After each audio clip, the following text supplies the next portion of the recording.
Welcome back to another edition of the Friday Golf Podcast. I'm your host, Andy Johnson. Today, I'm excited. This marks the beginning of our really kind of big tournament season, championship season.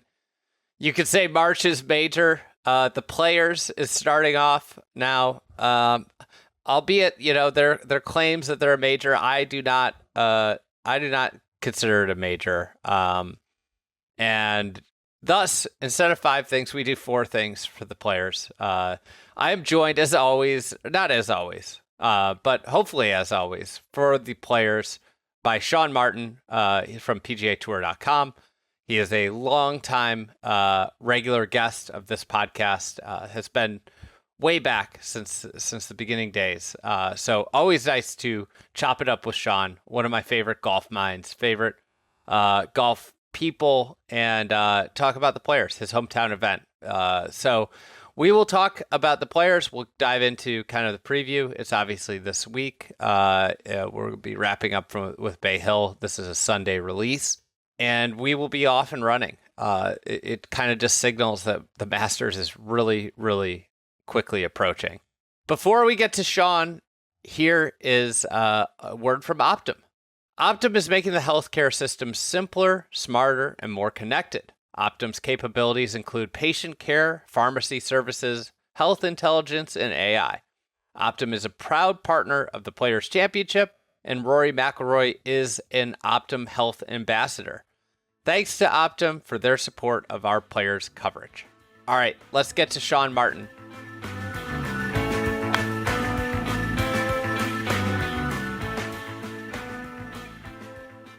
Happy to welcome in Sean Martin. It's been a while, a longtime regular of this podcast. Smartin, how are we doing? I'm good. This is like my annual appearance. I think it was this event last year that I was on last time. So I'm happy to be back, happy to talk to Players. Cutting down to one episode a week has, limited guest appearances. Sure. It's a higher bar to clear to get on the guest list. It's a scarcity schedule. Right. But excited to talk about your hometown event, the Players. There's not many people with the sheer amount of Players expertise as you, and that's why this is the podcast that you own. I like that. I'm technically a TPC Sawgrass member, so I feel like I know the course intimately. Maybe that can add some insight as well. But big fan of the Players. Love the tournament. Love having it in my backyard. Love hosting all of my friends from the golf media. Get to come. I can show them Jacksonville's finest for the week. It's a great week for all of those reasons. Yeah, where are we going to be getting dinner this week? That's a great question, man. You put me on the spot. We're gonna have PJ and Joseph, the youngins with us. We'll have to go, talk 90s sports and educate them. Well, you might have to join us. PJ and Joseph and myself have to go back to Brick's Bar, I think on Wednesday, for sports trivia. I think we have to defend our second place finish. It cost us. The final question was, who was the first person to say, I'm going to Disneyland after winning a Super Bowl? And I think I talked him into Phil Simms. But Phil Simms was the second one. I think he actually was correct. I think it was Doug Williams of the Washington now Commanders. PJ knew this? I think I talked PJ out of it. I swore it was Phil Simms, and I think because I was older and closer to the time, he allowed it. But unfortunately, I was wrong. We really needed Brendan. Brendan would have nailed it. Big Commanders guy, hometown team. He would have killed it. He would have gotten that answer for us. Excited for my annual week in Jacksonville Beach area. It's a delightful place this time of year. We've got the Players in March. How are we feeling about the Players in March in general? That's my first thing. I don't know if I want to spoil it yet. We're doing 4 things. Yeah, I heard. So just 4. You want to start with that? Sure, let's start. So my first one is just the winners in March, right? There's been 6 Players in March. The winners are Rory twice, Scottie twice, Justin Thomas, Cameron Smith. So 12 combined majors among the group. And everyone except Cameron Smith was a major winner before they became a Players champion. Cameron obviously won his major later that year. I had this as like a subtitle to one of mine. My main story was the race for 3 players between Rory and Scottie. It's not, it's, that's, I think, like a fantastic story for the players, but also the sub was this incredible run of majors winner, of players winners. God, I just tripped up a Freudian slip there. Incredible run of players, winners. And, for years, it's been the storyline with Sawgrass is like it's fluky. We don't know who's going to win. Look at the winners list. You get a lot of flukes, and now you look at it, and I don't know where the flukes are. No, not since it's gone back to March. I think obviously some people may criticize the overseed. Some people may be on this podcast, but I do think that Rory has said that in March it's more of a driver's golf course. It's a little softer. You have to driver more often. Obviously, plays longer. March, it was very much. I would say March was almost more like Harbor Town in a sense of like you're really plodding your way around there. It's really firm and fast. A lot of irons off of tees. In May, May was firm and fast. March, it's really. I mean, you've got to hit driver, and obviously you've got to hit it well. And so I think that's one reason for the strong winners we've had so far. The other aspect of I think the advantage that March has beyond just history. It's just kind of like when you expect to watch the players is right now, and it's a great ramp up for the first major of the year. Is the wind. March is just a windier time. I think it's the windiest month. I might be wrong in Florida. I don't know about that one, but I remember Paul Tesori told me the wind actually is different in March versus May. So in May, 17 and 18 play downwind. And in March, usually 17 and 18 play into the wind. So like, you remember when Ricky won, Ricky hit like 3-wood gap wedge to 18. And now it's back to being that brute of a finishing hole. Yeah, so I just think the wind is more of a factor. I wish the golf course could play firmer. Even just the greens. I think like we've seen numerous ball in hand situations over the last couple of years, which I just, you wish that wasn't the case. But I do think March is a much better date. And, I've talked to some superintendents in the area, and it's like it would be really dicey to be Bermuda at that point from what they've told me. It's like, it's not super ideal at that time of year. I mean, it's the weather this time of year too. And I think maybe one reason why the champions have been so good in March, you get such a wider variety of weather. Like May, it's either hot or thunderstorms. So it's either blazing hot or you're in a rain delay. March, you get some rain here without lightning, so you're playing through that. You can get some higher winds. We've seen it in a few of the March playing since it went back to March. Like you just get a wider variety of weather that guys have to play through. So let's talk a little bit about the race for three. It gives us a opportunity to talk about Rory and Scottie. If you were handicapping this, who would you say has the better chance at earning their third Players Championship this year? I feel like Scottie, he's already got a win, obviously, and then really 2 weeks where he won the last 54 holes, just had some sort of, fluky bad start. So I think I'd probably give an edge to Scottie for that one. I do think Rory is, he showed some great form at the end of the year. He's had a good start to the year, and I think the good vibes of heading towards Augusta and his title defense are have him in a good spot, but I'm probably leaning Scottie here. Plus, I mean, Scottie's done what we always said, what would happen if he became one of the world's best putters. And now he's one of the world's best putters. That's the crazy thing. I mean, if you look at the stats, and I think it's too early to really dive into the stats on the year, but we're still going to do that.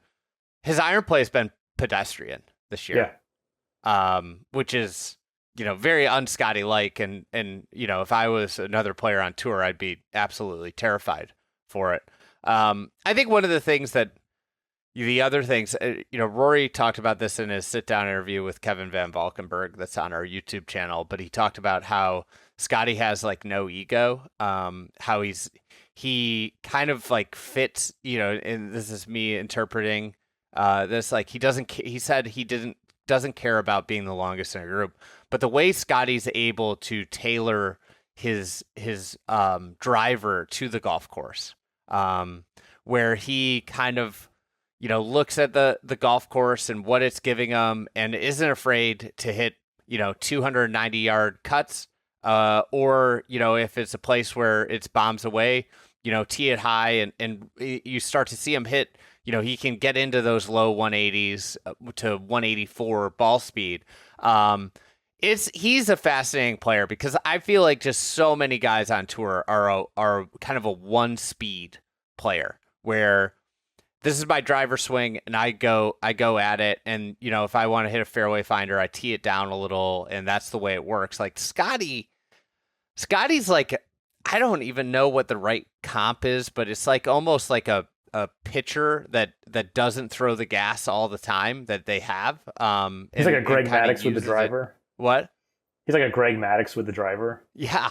I mean, it's incredible. Obviously, I think this is like for both of them a landmark achievement. You're talking about you get a third players. You're doing something in the modern era that nobody's done. Jack Nicklaus won 3 players, but that was before it moved to TPC Sawgrass. Tiger Woods only having 2 players. Like, I mean, this is really, in a way, like the most attainable Tiger. Like, okay, like Tiger's teed it up here his whole career, and I'm gonna pass him in wins at a significant championship. That's a huge deal. Yeah, I was also thinking too, like it'd be great if they were in a showdown for this, like this title. Like I don't remember a Rory Scottie showdown. They've been paired a bunch on Thursdays and Fridays. They've obviously been 1 and 2 for a long time, but I can't point back to like a Rory Scottie showdown where it's like mano a mano for a title. I think it'd be cool if this was when we got it. Yeah, they haven't had like an epic duel outside of the Tour Championship, right? But one that comes to mind where they were playing together late on a Sunday. They were paired together in the final group at LACC. And that was a 4-player race. You had Wyndham, Ricky in the final group, Scottie and Rory in the second to last group. You think about, I mean, Scotty's had some close calls at the U.S. Open. I don't mean to change the subject here, but he had the Country Club, obviously, and LACC. Both of those, he was really in a position going into Sunday to win. Well, I think you or Brendan, one of you was dogging his U.S. Open record for a bit, I feel like. It wasn't me. I was dogging his Open Championship record, and he shoved it in my face. He did. Really steamrolled me this year. Scottie with the driver is crazy because I feel like he has distance control with it. To go off what you said, I don't know if you remember last year, but like he wins the CJ Cup, and there's a drivable par 4 there that's 17, and it's like not a full send driver, and he was like hitting it pin high, and almost I think he hit it stiff one day, and the next week is Quail Hollow, and he almost holes out on 14 when he's making that charge on Saturday to kind of separate, and it's just like there's obviously a little bit of luck involved, especially on 14, you're kind of rolling it down the hill, but like there's like distance control with the driver, which is insane. I think about Bill Corr came on the pod and he talked about Trinity Forest, RIP Trinity Forest as a tour setup. But he talked about the idea of like great golf courses challenge players to hit a line off the tee and a distance. They make you choose, and he was like, that's what I'm trying to do with off the tee shots. And how this relates to the players, I think that's one of the things that the players does so well, and TPC ton of diagonal hazards, is you have to pick a line and a distance off the tee to drive it really well. As we illuminated, as we kind of talked about the players in March, it being more driver heavy, I think has restored it, some of that challenge. The May date, you just saw so many irons off the tee. Yeah. It definitely, the diagonal hazards, like that's the beauty of them, is you got to do line and distance. We're talking about well-rounded off the tee, though, and I think that's what Rory showed last year when he won. And we've talked about, I think, that stinger driver that he displayed at Pinehurst. He used that some. Like, he hit less than half his fairways last year to win. I mean, it was a great scrambling comp. And it was the beginning of the year when he won at Pebble. He talked about emulating Scottie by improving his short game, maybe being more conservative off the tee. And, like, he really put it into practice with the players. Like, wasn't hitting it well, definitely wasn't driving it well, but really kind of scrambled his way to winning. Both of these guys kind of highlight, in the modern era, and if you kind of look through, I guess, like, I don't think you can be a great player without, like, a great short game. Yeah, short game's cool again now, I think, because of them.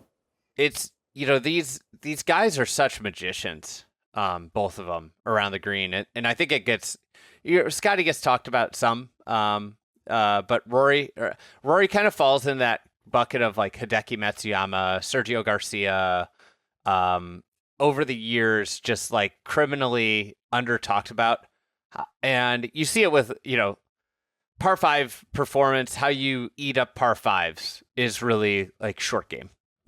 If you're not going to hit every par 5 and 2, but you're going to be, if you drive it moderately well, you're going to be around every green and 2 in the modern game, and that's where short game just takes over and creates, incredible scoring opportunities.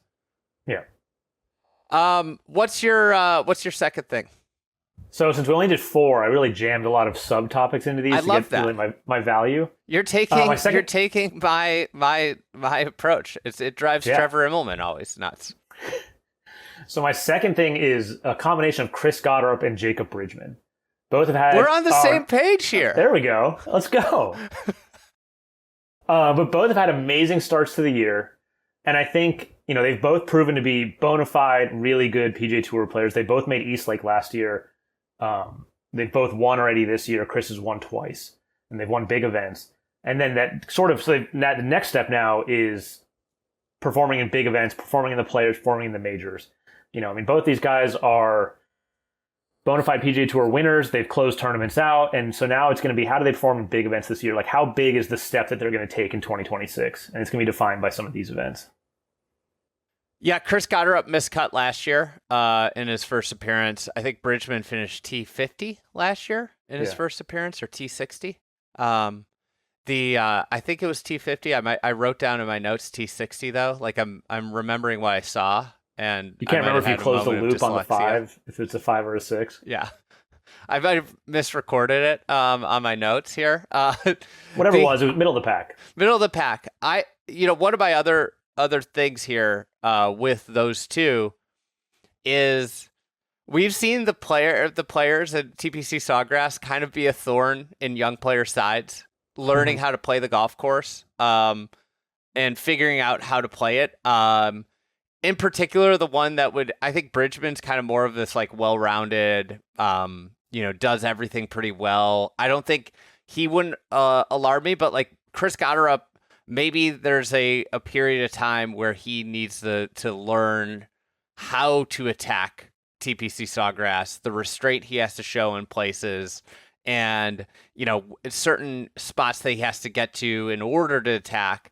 But I think that's an interesting subcard on this is like, do we see both one of them? They've been the stories of the spring. Do we see one or both of them play well here, or do we see TPC Sawgrass claim like another young victim of, this is a tricky place to figure out how to play around? Yeah, I think Chris, the one thing I like about him is he has that variety off the tee, kind of like we talked about with Rory. He has that stinger driver when he needs it. He uses a 1-iron off the tee at times. He did in Scotland at least. So I think that works to his favor, and I kind of like that about him. But I just like both the guys. I love Gotterup. Like after he won in Phoenix, he said because he started at Rutgers, obviously, and I think he had like a 74 scoring average his first year. Like was not on the road to like one time becoming a top 10 player in the world. And he said, I viewed myself as a work in progress, and I still do. So like Gotterup, this offseason, he improved his wedge play, improved his putting. Like he's a guy who obviously had a great foundation. He was a college player of the year by the time he left Oklahoma after 5 years. And but he's just testament to kind of continually refining. And Bridgman's sort of the same way. He talked about working with Scott Hamilton to improve his iron play and really improve his distance control because of the way he was releasing the club. Like he wasn't delivering consistent loft. And so I think both guys are just kind of that testament to young guys. Like they have great college careers. They come out, they're helped by PGA Tour U, but there's still room for improvement. And there's guys that they were smart about how they improved and they did it kind of gradually. Neither of them was like 23. And so I think there's testament to like, we have this obsession with really, really young guys, but that kind of gradual improvement, finding your weaknesses, improving them, getting better. And so I like that side of both of their stories as well. I was, when I was putting this together, I was trying to think about some other names that I could throw into this bucket. And I think, one name that would be intriguing to watch this year there is Michael Thorbjornsen. Has played very well. over the last, I'd say, 8 to 9 months, and super Yeah. promising young player. You know, another guy that won last year that's super young, and definitely don't think his game's built for TPC Sawgrass is Aldrich Potgieter. Yeah. But he missed the cut last year at his first players, and that would be another young name that I would look at. And one that I just feel like hasn't popped the way that a lot of people thought he would so far this year is Johnny Kiefer. Mm-hmm. Yeah. I think Thor, especially, I like that one. He's a guy who obviously kills it, murders it off the tee, was kind of hurt by the occasional wild ball, and he's really reined that in. I mean, he's got the length, but he's really jumped in strokes gained off the tee. He was a guy who was one of the longest players on tour, but was really far down in strokes gained off the tee, which means you're not driving it accurately, and you're probably racking up penalty strokes, because it's really hard to not be high in that stat if you're hitting as far as he was. But his accuracy's improved, and you've seen him a lot on like Friday leaderboards. He's had some weekend troubles, which I think some players need to learn and go through that, but like he's been on a lot of leaderboards through 2 rounds. I think that there needs to be a stat that's like number of holes spent on the first page of the leaderboard. Yeah. I feel like that's actually like one of the most telling ways to figure out who's going to break out is, Jacob Bridgeman's a great example last year. Just spent a ton of time on leaderboards where, he didn't always have the finishes that you would like, he finished T22, but it's like, but he was on the first page of the leaderboard for significant portions of Saturday and Sunday before he fell down. And I think there should be a stat. Like, to me, it's almost like the easiest way to predict breakouts to the next year is look for the guy that spent, had a lot of disappointing finishes given how much time he was on the leaderboard on Saturday and Sunday. And that's the person that's going to take away, like, okay, I got in here, and what happened? Like, did I lose my staying in the present? And how do we clean that up? And in the off season, have that time to reflect, but also have like just the comfort of being there. I think that's the thing when you see these young players kind of struggle. I mean, Thor, you saw him. It looked like Scottsdale was his tournament. And as soon as that moment hit, it was like he realized it was his tournament. And sure enough, like the wheels kind of came off. And Chris Gotterup wins. But the idea of getting just the reps in the moment, and when you look at it year to year, I feel like there's some correlation as someone who's just followed the game for 10 years now. And there's no stat that really represents that I'm aware of. When in the week would you start that? Like midday Friday, or? I would start it on Saturday. Okay.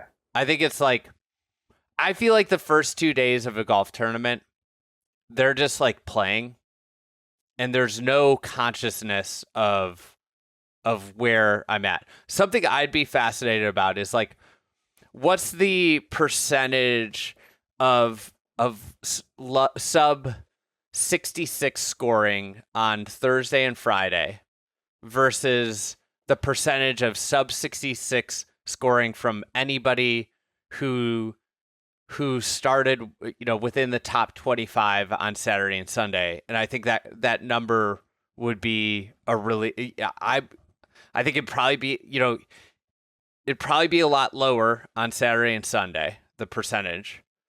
But you say, well, there's the number of players that could do it is less, but you'd also have the qualifier of like, but those are the guys that are playing their best golf. Mm-hmm. Well, that's what made it so crazy that Scottie led the tour in first round, second round, third round, and fourth round scoring average last year. Because in third and fourth rounds, he's teeing off last, and usually later in the day, it's always like a half stroke harder. Greens are chewed up, it's windier. But then also on Saturday and Sunday now, you've got like the pressure of contending and leading. And even despite all that, he still led in scoring average on those 2 days. Like, that's insane. That might be the best Scottie Scheffler stat. Yeah. He led the tour in Thursday, Friday, Saturday, and Sunday scoring last year. Yeah. What do you have next? All right, next is my who is this year's JJ Spawn. I think TPC Sawgrass kind of prides itself on that David versus Goliath sort of storyline. We get a lot of Cinderellas. You get your Paul Goydoses, your JJ last year. So who is that guy this year? And I think part of it's the golf course. The golf course is so variable. And then also, the tournament and the course prides itself on it doesn't favor a single style of play. You have to work it both ways. And I think there's part of that. So I think guys get into contention there because, a short hitter is not automatically disqualified just by the golf course itself. There's a lot of ways to kind of skin a cat, if you will, at the players. So again, trying to jam pack my things. I've got 4 names here. I can go one at a time or just list them off all 4. What would you prefer? Let's go. Just unload here. All right. First one, Jake Knapp. Then we got Pearson Coody, Ryan Gerard, and Minwoo Lee are my 4 guys. Jake Knapp, incredible play this year. Worst finish in 5 starts is T11. He has 1 tour win, kind of like Spawn did, and his last year he was T12 with the players. So again, I think going back to that, driving is really emphasized in a March players. That suits Jake Knapp's game. He WD'd, late WD at API this week. We're recording this on Friday of API, so some of this might be moot points, but the Jake Knapp, I didn't really see this leap from him coming. I think like you look at him, he's a great putter, and the off the tee talent was like really, you look at it and it's like, wow. This makes you drool, but then some of the stuff approaching and around the greens, you're like, oh man, that's right. It's a work in progress. But the way he's tightened that up in the last year, and kind of has become much more of an all around player, is fascinating. It like you think about it as like TPC Sawgrass does not feel like a Jake Knapp fit. No, but he played well last year. Yeah. Pearson Coody, I almost put through into that bucket with the other guys.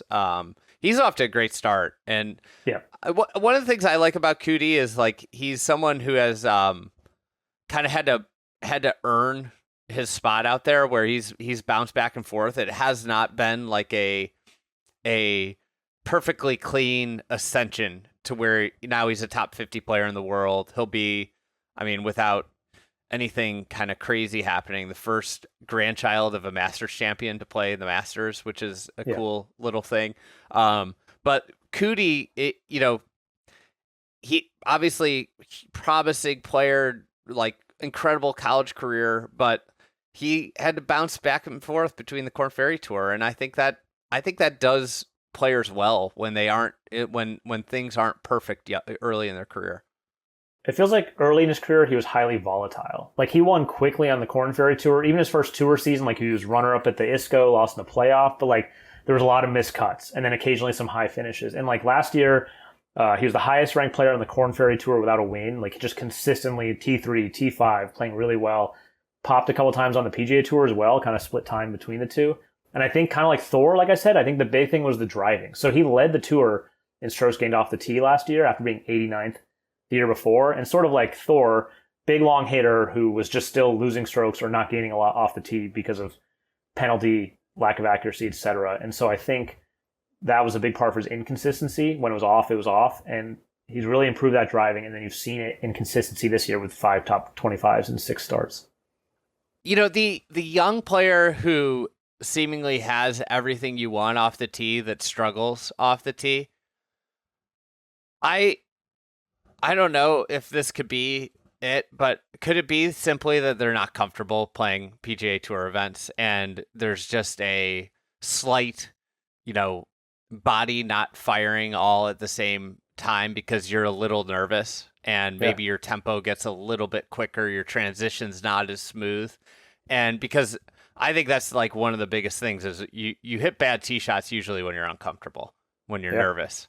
And part of me, when you eliminate Thor, you eliminate Coody, like these guys, when you watch them hit a ball in college, you're like, oh my God, this guy is going to be a load on tour. Look at the way he drives it. But they have this initial struggles off the tee. Could it just be the ropes, the scoreboards, and the people? Yeah, definitely could be. Definitely. I think that's actually I haven't thought about that. I always think about technique first there, but honestly, I could definitely see that being a thing. It's just like comfort, and also like you don't, I think like you go to these new courses and you're looking at new windows you've never seen. There's doubt about, is this the right play for me off this tee? Even if if you see everybody else hitting driver, you might be like, well, this doesn't fit my eye well. And then the second go around, everything's more comfortable. Golf is such a game of comfort.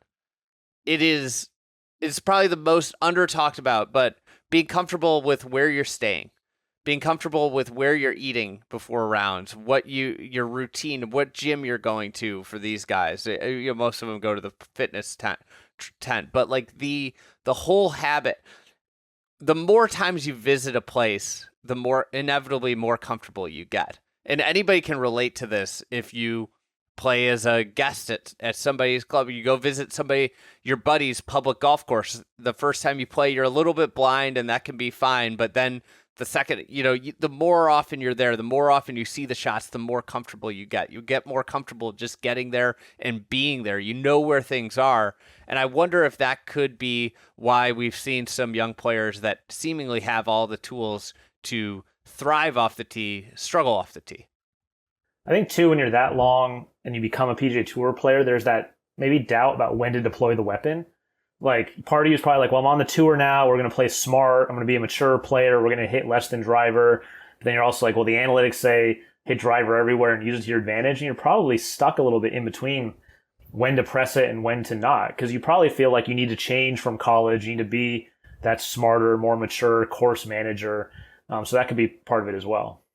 Yeah, I mean, there's so many things you could pull on, so many threads here. Also, like the idea of the first time you're playing, in Thor Bjornsson's case, like the first time you're playing with like, if I don't play well, I might lose my card. I think too, it's big on the caddy.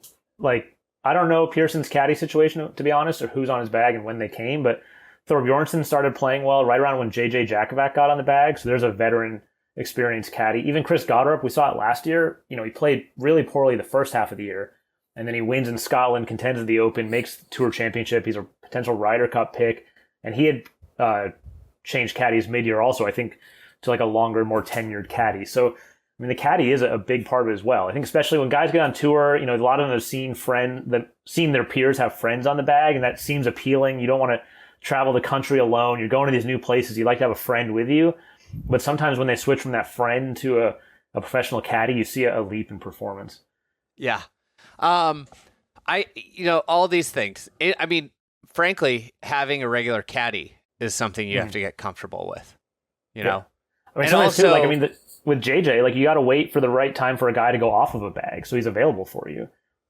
The other thing that everybody who's always talks about caddies with how their financial performance is tied to the player.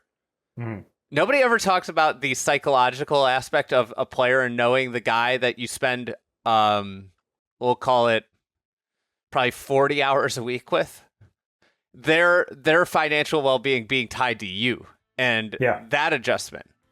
Yeah, for sure. Especially if it's the first time you played for money.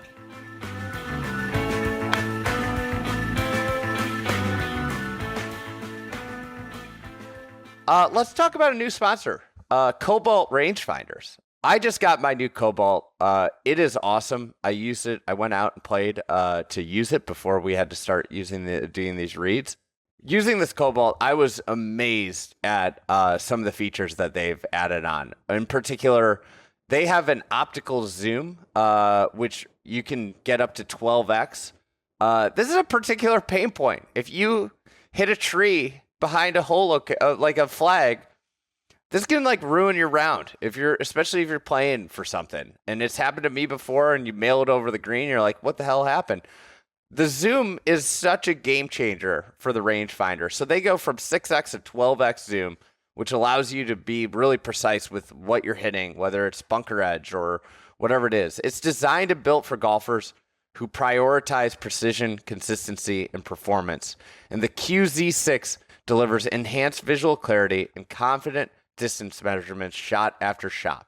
If you're interested in learning more about Cobalt Rangefinders, go to cobalt-golf.com. That's cobalt-golf.com and use the promo code FriedEggPod15, all one word, FriedEggPod15 for 15% off your order.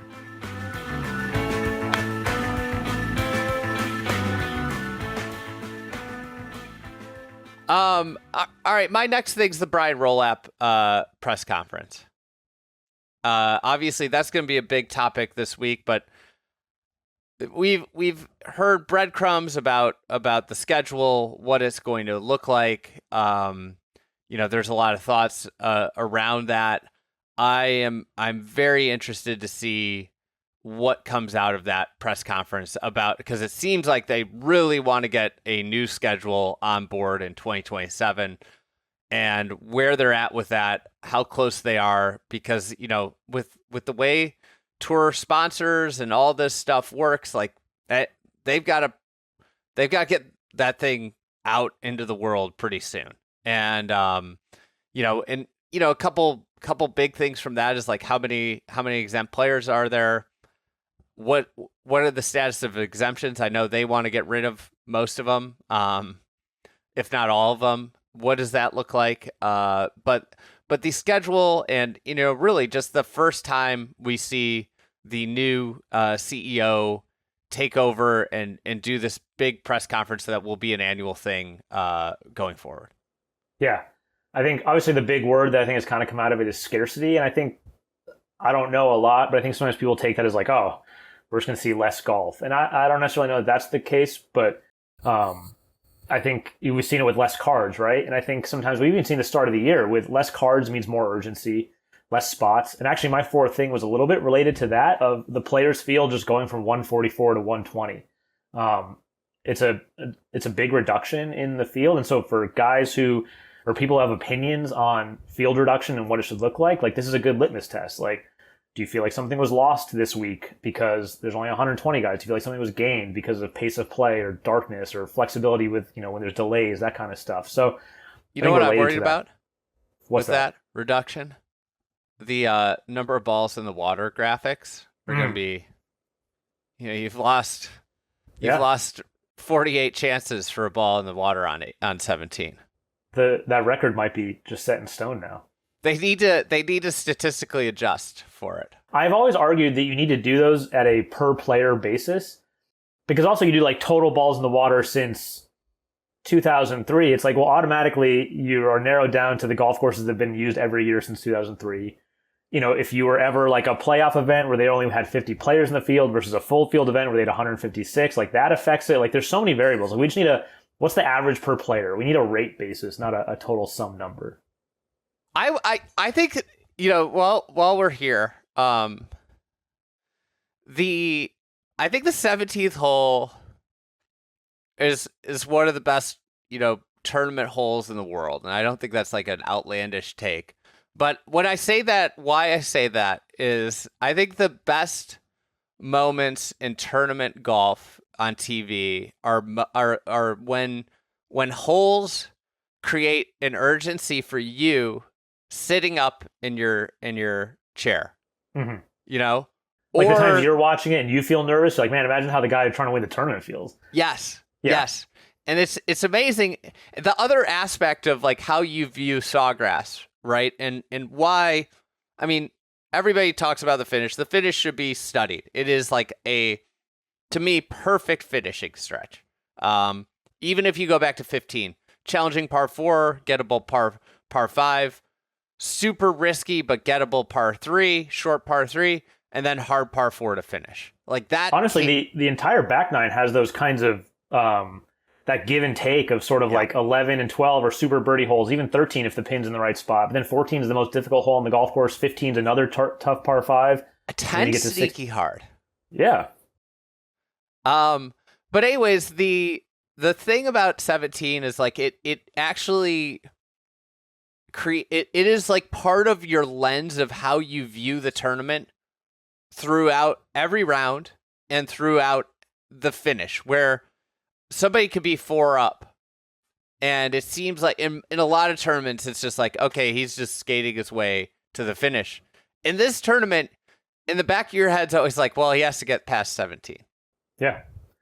I think too, and one reason why I love the tournament and like having been to it so many times now is like you really don't until you're in person kind of see the proximity of like 16 fairway and 17 green. And like y'all talked about it with Pinehurst with the proximity of tees and greens and Rory admitting he was watching Bryson. Like 16 fairway, you look over, 17 green feels like it's right there. The tee as well. And if you're playing 16 and the guy ahead of you hits in the water or hits it close, like you're hearing that. So if guys dump it in front of you, you're very aware that someone's just dumped it in the water. The walk from 16 to 17 is cool. It's like that little, I mean, it's an amphitheater, I guess. That little amphitheater is a pretty cool spot and a pretty cool scene in tournament golf. I would say, I say this pretty confidently. A couple of years ago, I think it was the Blog Cabin year. It was like 2018. Great year, yeah. On Saturday, I brought my brother-in-law was in the Navy at this point, and I brought him and his friend, and they were stationed in Jacksonville. I brought him and his friend to the Players on Saturday, and we basically just hung out on 17 the whole time. And they loved it. I was with him a couple of weeks ago, and he was like, man, that time we went to the Players was so fun. Like, yeah. I say this pretty confidently. I think it's probably the best golf tournament experience in terms of viewer. The stadium course is like legit. It's easy to watch golf. The purpose-built stadium really works. Garrett's done a bunch of podcasts on this. He did a podcast on his designing golf recently about this. But like stadium golf does quantitatively work for the spectator. The only thing that's challenging about Sawgrass is like getting to and from it. It's a disaster. Yeah. But I mean, you can't widen that road unless you bulldoze the Ponte Vedra Indian Club, which has a historic golf course on its own right. So.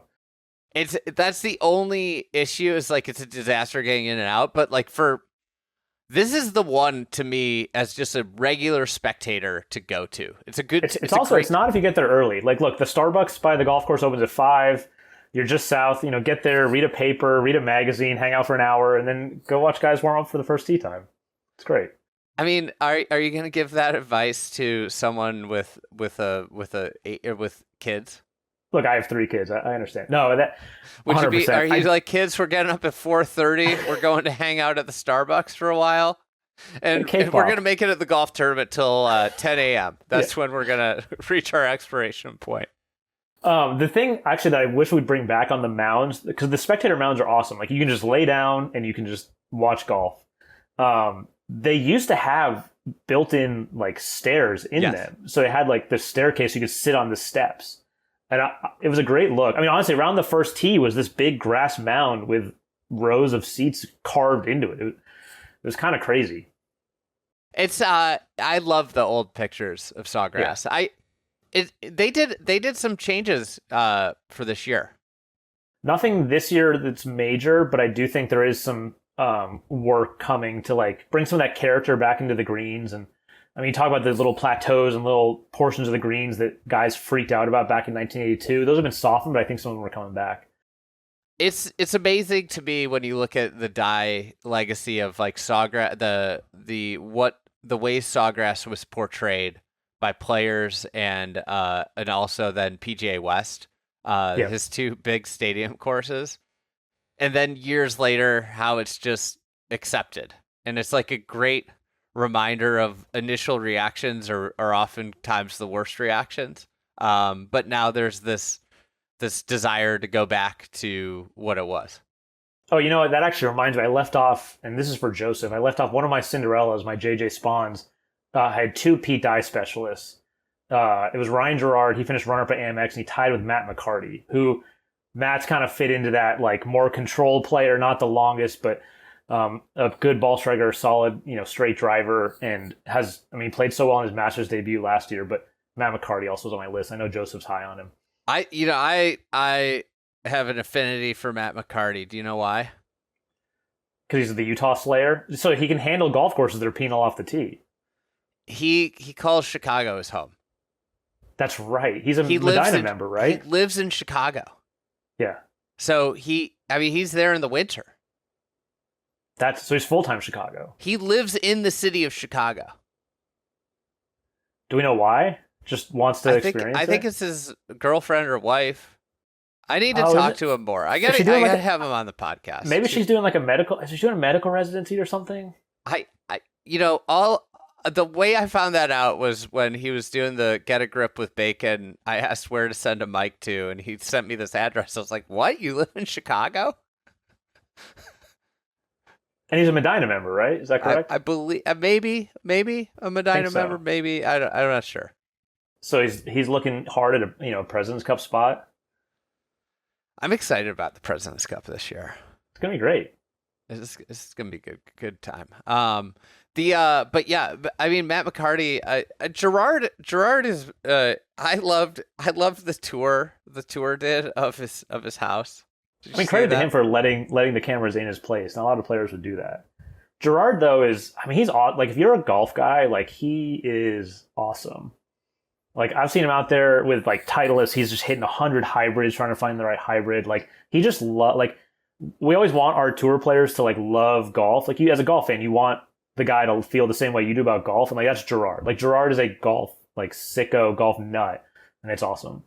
I think the vast majority of people that listen to this podcast fall in the bucket of like golf nut.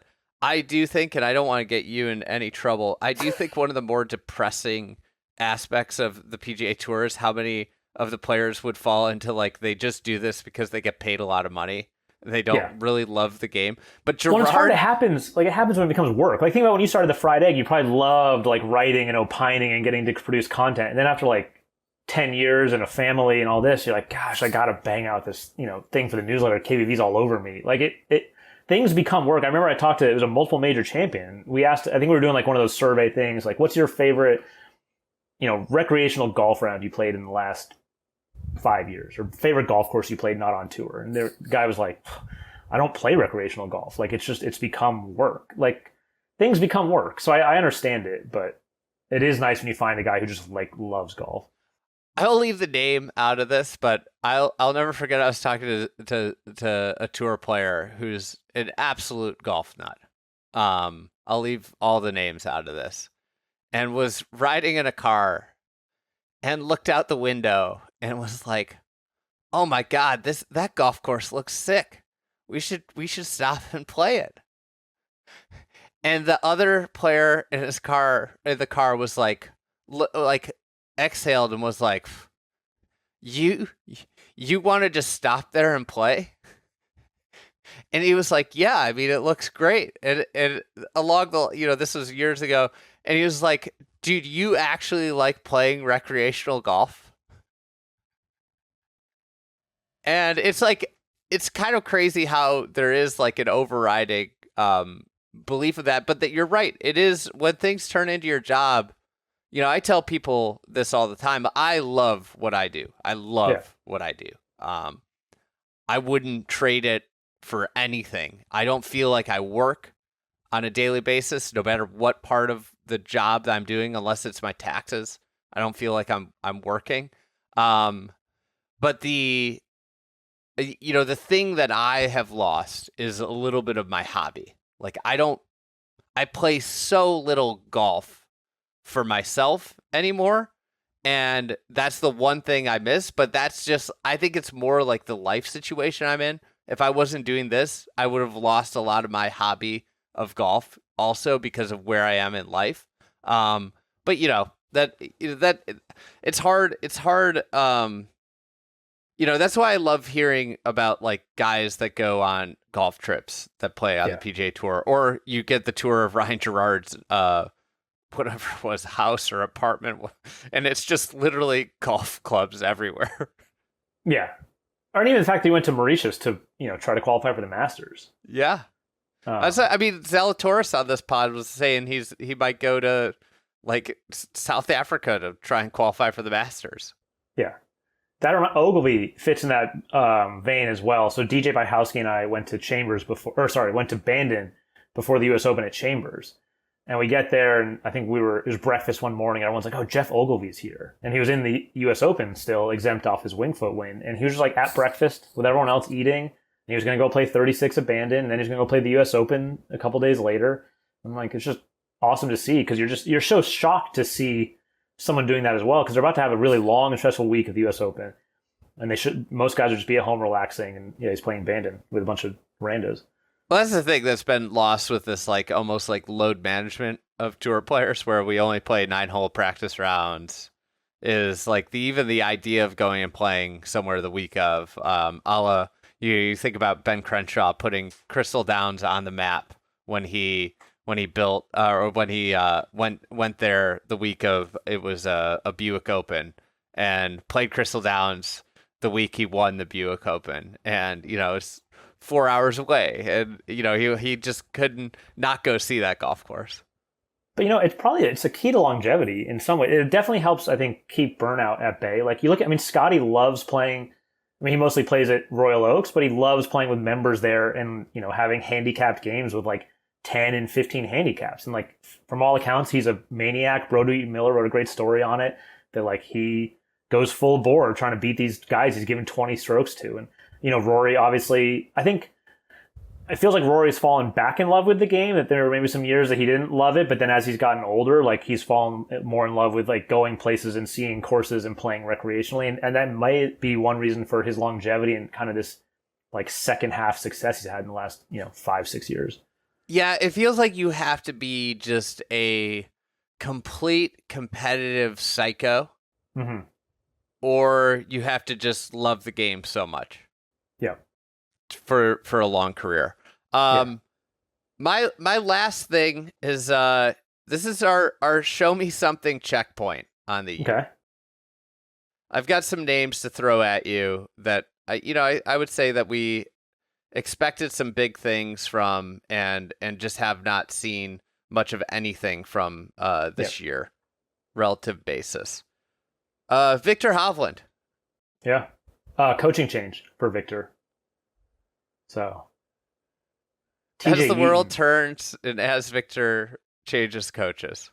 Well, we did a sit-down interview with him. We do a kind of a car wash where guys come in for 15 minutes at a time, and we were just asking general questions about his season. I'm like, "Oh, you still working with Grant?" He goes, "No." And he goes, "TJ Yeaton." And I go, "Oh, when did that start?" He's like, "Oh, last week." And there's a social post. He was with TJ at Dubai in 2025.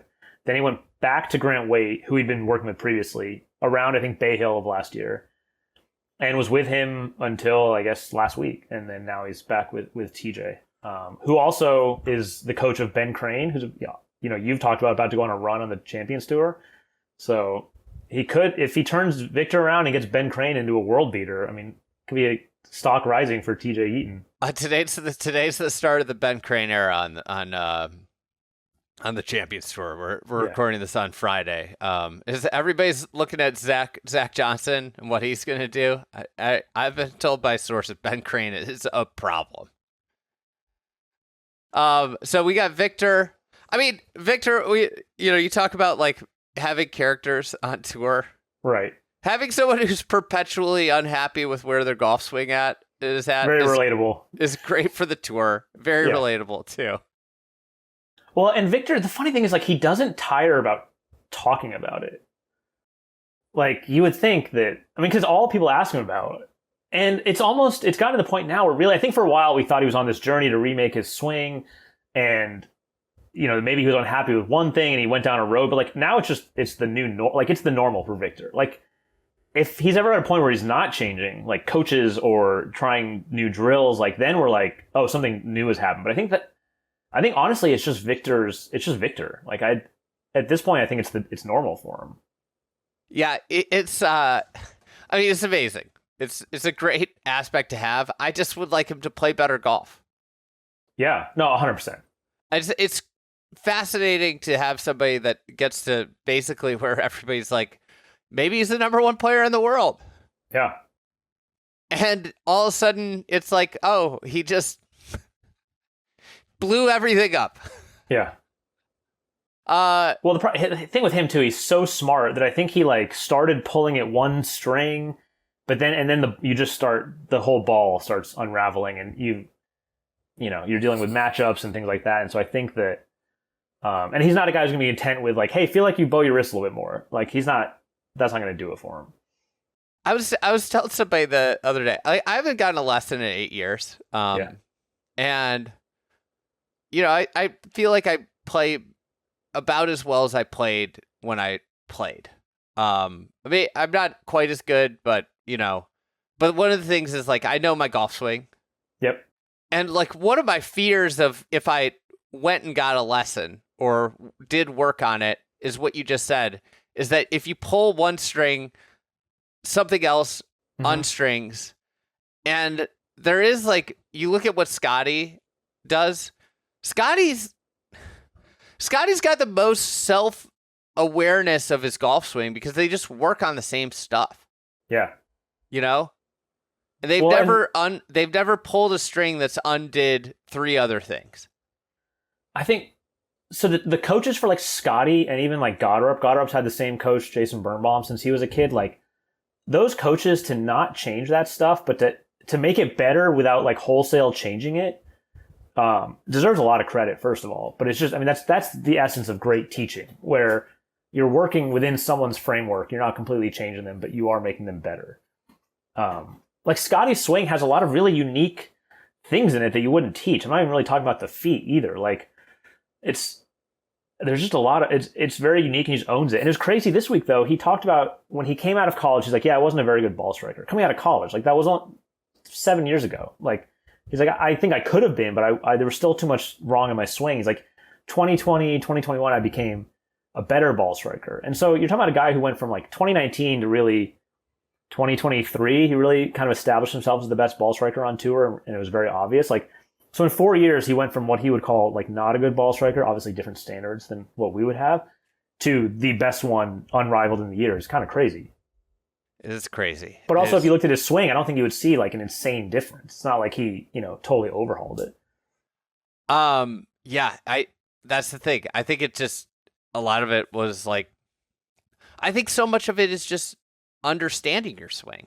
Yeah. But if you're in a perpetual state of change, you can never get to a point where you actually understand the swing. Yeah. And I think in Victor's case, he might just understand too much of it and be like, I hate this. Right. As opposed to like, I think Scottie accepted this is what it is. Well, like Morikawa talked about at Pebble, is like, I was being too much of a perfectionist and trying to just like be this like robot. And I went back to just kind of playing golf. And I think Scottie's like the epitome of just playing golf. But I think Victor is in that stage that Colin was talking about of like perfection. Like he always talks about, if it's not coming out of the right window, I don't like it. I don't care where it shows up. And Colin did that last year. People would be like, oh, you led the field in strokes gained approach. And he's like, I don't care. I hate it. I missed left too many times.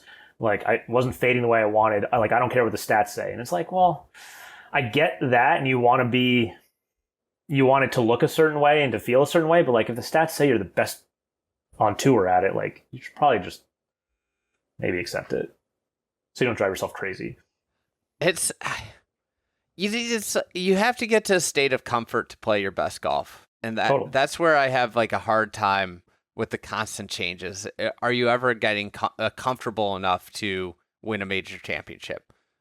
Is like a big question for me. And, hopefully for golf's sake, I would love Viktor Hovland to win a major championship. I think he's one of the best characters in the sport. 100%. I hope that it comes back and he ends up in his best self he's ever been because of all of these changes and win something this year.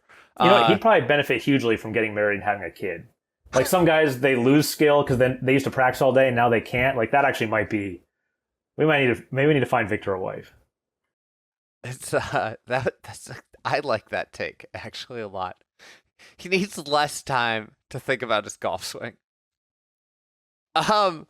Next on the list, I got Xander. I think it's inconceivable to think about 2 years ago him being like a fringe top 10 player in the world, but we're here. Yeah. He's 2 bad weeks effectively away from being outside the top 10 in the world golf rankings. And obviously he had the injury last year. We got to get a run of good play from him because he was on the level of maybe not. I mean, God, in 24 it was like, is Xander as good as Scottie? Yeah. And now 2 years later, it's like, is he? I'm at the point where it's like, is he one of the 20 best players in the world? Yeah. What's been really depressing is I texted PJ about, big New York Golf Club matchup. And he's like, we stink. Like this season's over. Like lost cause. So I mean, it's had effect on NYGC as well, and it's really brought PJ down. I mean, he doesn't even want Xander in the lineup. Well, yeah. Which I mean, then the problem then too, I think, is then how does Steve Cohen's other team perform? We don't know. I think that's what PJ's really worried about. Right your now. Team's ruining baseball, so I hope you enjoy the lockout in 2027. That's fueled by your Dodgers. Xander, I mean, luckily I'm looking at the leaderboard because it is Friday. He did shoot 68 yesterday at Bay Hill, which was a great score. He did win the Bay Current. He won over in Japan. He did, speaking about what we just did with Victor, like he did just have a child, or his wife did. So injury, child, there's been a lot of adjustments. I don't know. I'm bullish. I think we'll get there.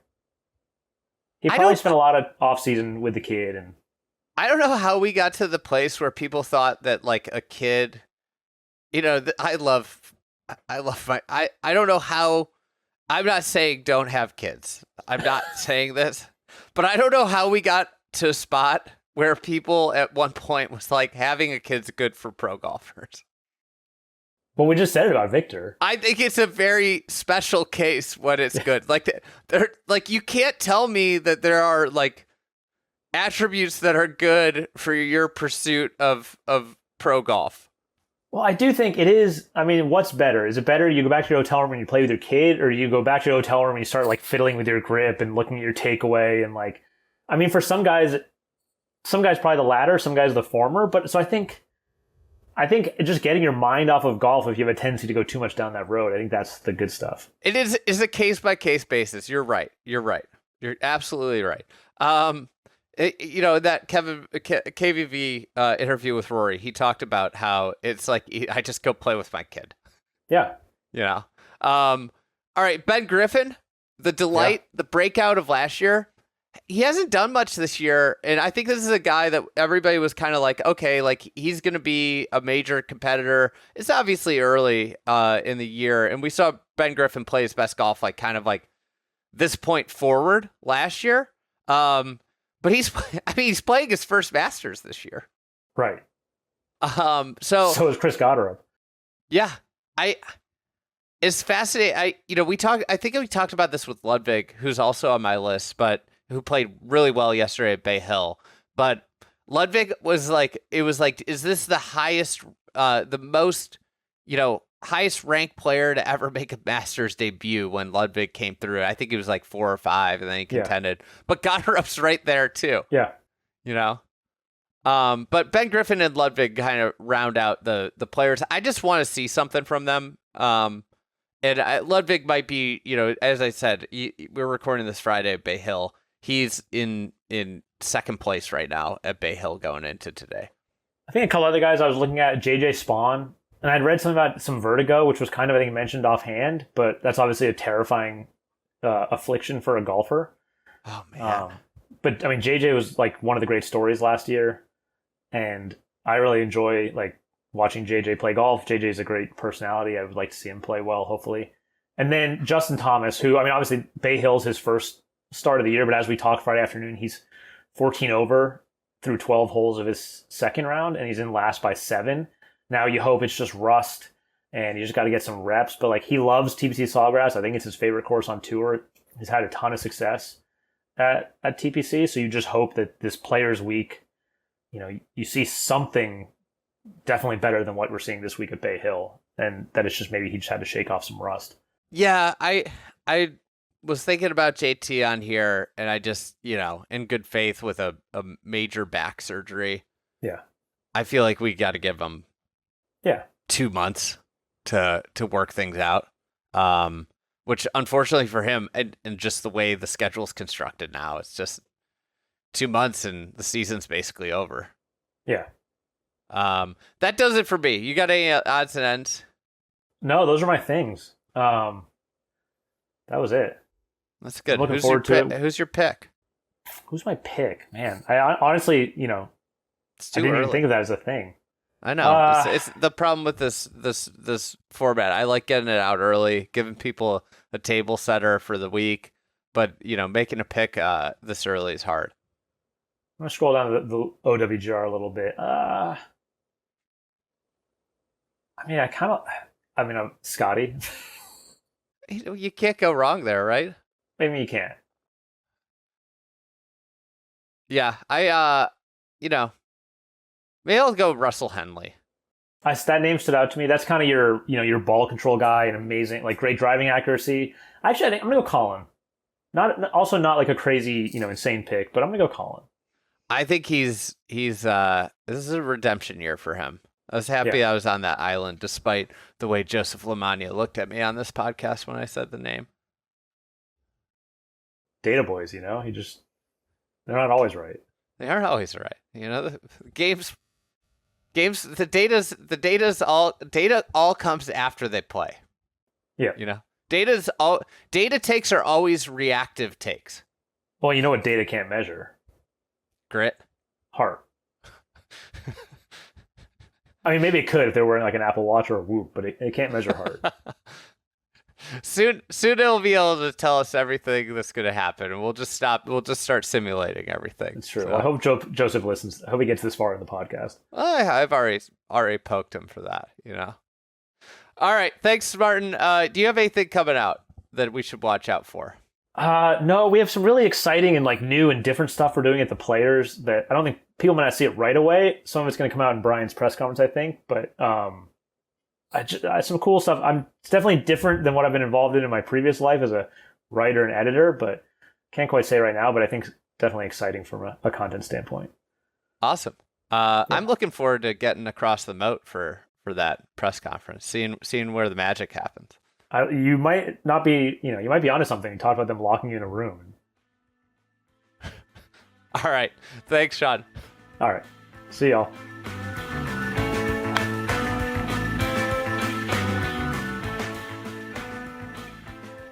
All right, thanks for listening to another edition of the Friday Golf Podcast. And big thanks to Sean Martin for joining us, as well as PJ Clark for editing and producing this podcast.